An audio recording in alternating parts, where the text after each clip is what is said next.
मैं आतिशी ईश्वर की शपथ लेती हूँ कि मैं विधि द्वारा स्थापित भारत के संविधान के प्रति सच्ची श्रद्धा और निष्ठा रखूँगी।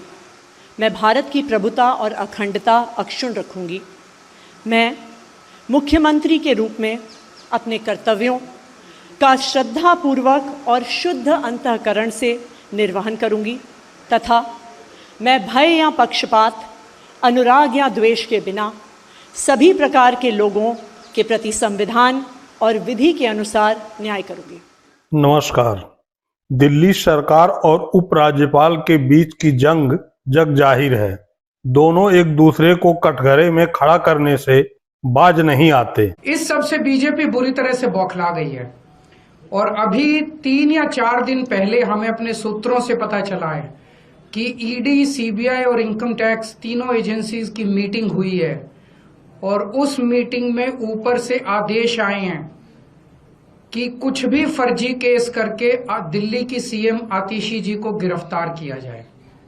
ये मैं पूरी जिम्मेदारी के साथ आज बहुत बड़ा आरोप लगा रहा हूं कि इन तीनों एजेंसीज को ऊपर से कहा गया है कि दिल्ली की सीएम आतिशी जी को कोई भी फर्जी केस बनाकर गिरफ्तार किया जाए। उन्हें यह भी कहा गया है कि उसके पहले, गिरफ्तारी के पहले, आम आदमी पार्टी के सभी सीनियर लीडर्स पर आने वाले दिनों में रेड होगी। मेरे ऊपर रेड होगी, मनीष जी के ऊपर रेड होगी, फिर से हमारे ऊपर सब पे रेड हो चुकी है। संजय सिंह पे रेड होगी, सौरभ भारद्वाज पे रेड होगी, सत्येंद्र जैन पे रेड होगी, आतिशी जी पे रेड होगी, हम सब पे रेड कराई जाएगी। और उनका मकसद है कि किसी भी तरह से हमें चुनावी तैयारियां जो हम कर रहे हैं, प्रचार कर रहे हैं, उससे डिस्ट्रैक्ट करना ताकि हमारा दिमाग दूसरी चीजों में उलझा रहे। ऐसा भी सुनने में आया, सूत्रों से पता चला है कि ट्रांसपोर्ट विभाग में कोई फर्जी केस तैयार किया जा रहा है आतिशी जी के खिलाफ और इनका पूरा मकसद है कि ये किसी भी तरह से महिलाओं की फ्री बस योजना जो है वो रोकना चाहते हैं, वो बंद करवाना चाहते हैं ये लोग। तो ट्रांसपोर्ट विभाग में कोई फर्जी केस आतिशी जी के खिलाफ तैयार किया जा रहा है। हमें पूरा यकीन है कि लोग इस गंदे षड्यंत्र का जो पिछले कई सालों से साजिशें रच रहे हैं, झूठे केसों में फंसा के हम लोगों को जेल में डाल रहे हैं, लोग इसका जवाब देंगे। इस देश की जनता इस किस्म की राजनीति पसंद नहीं करती। आप अपने काम पे वोट मांगिए। आप ये बताइए कि 10 साल में आपने दिल्ली में क्या काम किए, आने वाले समय में आप क्या काम करेंगे? केवल जेल डालने से, गालियां देने से।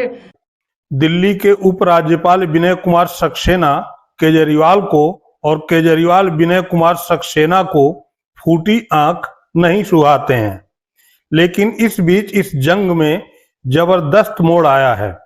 उपराज्यपाल का दिल मुख्यमंत्री आतिशी पर आ गया है। उपराज्यपाल ने अपने दिल की बात को जुबा देते हुए दिल्ली की मुख्यमंत्री आतिशी को चिट्ठी लिख डाली है। 2 पेज की इस चिट्ठी में दिल्ली के उपराज्यपाल ने अपना दिल खोल कर रख दिया है। आतिशी की भूरी भूरी प्रशंसा करते हुए उपराज्यपाल विनय सक्सेना ने आतिशी को बताया है कि जब केजरीवाल आपको अस्थायी मुख्यमंत्री कहते हैं तो मुझे पीड़ा होती है। उपराज्यपाल ने अपने पत्र में मुख्यमंत्री आतिशी को जहां एक नायिका करार दिया है, वहीं केजरीवाल को खलनायक बताना भी नहीं भूले हैं।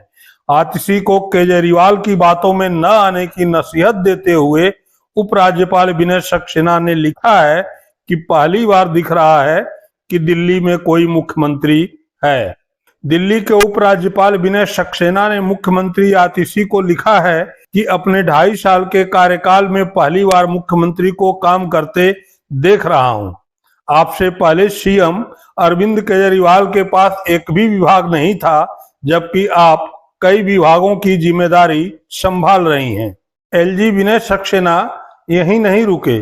उन्होंने लिखा, कुछ दिन पहले पूर्व सीएम अरविंद केजरीवाल ने आपको सार्वजनिक रूप से अस्थायी और काम चलाऊ मुख्यमंत्री कहा। यह मुझे बहुत आपत्तिजनक लगा और मैं इससे आहत हूं। यह न केवल आपका बल्कि आपकी नियुक्ति करने वाली भारत की राष्ट्रपति और उनके प्रतिनिधि के रूप में मेरा भी अपमान है। आप केजरीवाल से 1000 गुना अच्छी हैं। फिलहाल आतिशी के जवाब का सभी को इंतजार है।